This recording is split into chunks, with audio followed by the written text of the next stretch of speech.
From Keene in the Shire, the Liberty Media capital of the world, this is Daryl W. Perry, host of FPP Radio News for Monday, August 8th, 2016. Silver is trading at $19.81 per ounce. Gold is valued at $1,336 per ounce. And according to BitcoinAverage.com, the average price of Bitcoin is $594.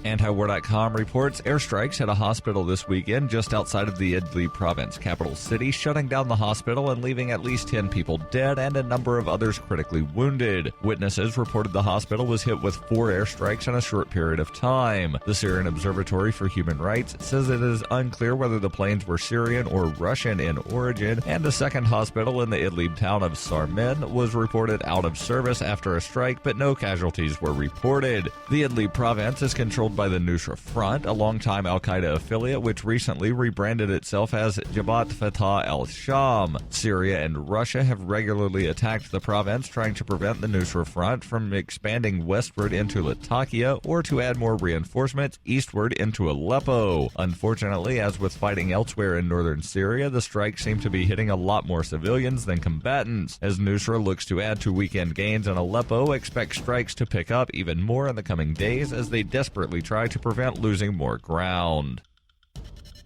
For nearly 40 years, Roberts & Roberts Brokerage has been a trusted source for buying and selling precious metals like gold and silver. They also take Bitcoin for precious metal purchases and have permanently removed the minimum purchase amount for all orders paid in the digital currency. Call Roberts & Roberts today for knowledgeable advice on buying and selling precious metals and a forward-thinking approach to new technologies. 800-874-9760 or visit online at rrbi.co. UPI reports Pennsylvania's Attorney General, who has imprisoned hundreds since 2013, is in court this week facing charges of perjury, false swearing, and obstructing the administration of law. Kathleen Kane is also charged with official oppression and conspiracy for allegedly leaking information on the late J. Wyatt Moshire of Philadelphia, who was never charged with a crime, according to the Standard Speaker. Jury selection for Kane's trial begins Monday at Montgomery County Court, with the trial expected to conclude on Friday. Kane attempted to thwart efforts to take her to court, but failed. 5 judges on the state Supreme Court denied her attempts to get the charges dismissed involving her leaking secret grand jury material in an attempt to embarrass her political and professional rivals. The case includes a host of public squabbles, some questionable emails, and court filings filled with schemes for revenge, in all 2 years of public scandals. Bruce Ledowitz, a legal expert who has followed the case but has no direct involvement in it, said this trial will just hurt Pennsylvania government even more. There will be even less public confidence than there was before. I think they'd be very happy to just have her go away. He says odds are about 50-50 that prosecutors will reach a plea deal with Kane. A conviction would result in Kane's removal from office, a likely prison term, and a loss of her law license. The Attorney General has maintained her innocence since she was charged in August of 2015. She has continued in her official capacity even after the Supreme Court suspended her license. Governor Tom Wolf and others have called for her resignation, to no avail.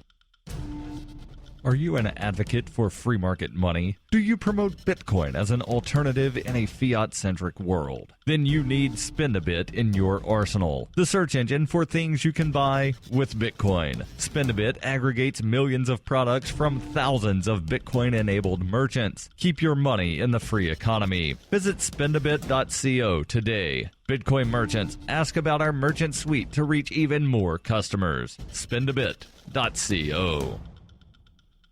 Reuters reports 2 California skydivers died on Saturday when their parachutes failed to open and they landed in a vineyard, according to the skydiving company. The men, both in their 20s, were found about 10 a.m. near Lodi, about 40 miles south of Sacramento, according to Lieutenant Randy Johnson of the San Joaquin Sheriff's Department. The men have not yet been identified. Bill Dowse, owner of the Parachute Center in Acampos, said the men jumped in tandem from 13,000 feet and their parachute had failed to open. They were freelancers and neither worked for the company, he said, adding, "We had no idea what went wrong other than speculating. It looks like something went out of sequence." Dowse said no one from his company had been able to examine the equipment to determine what had gone wrong. A spokesman for the Federal Aviation Administration said the accident was under investigation. This has been FPP Radio News, online at fppradio.com.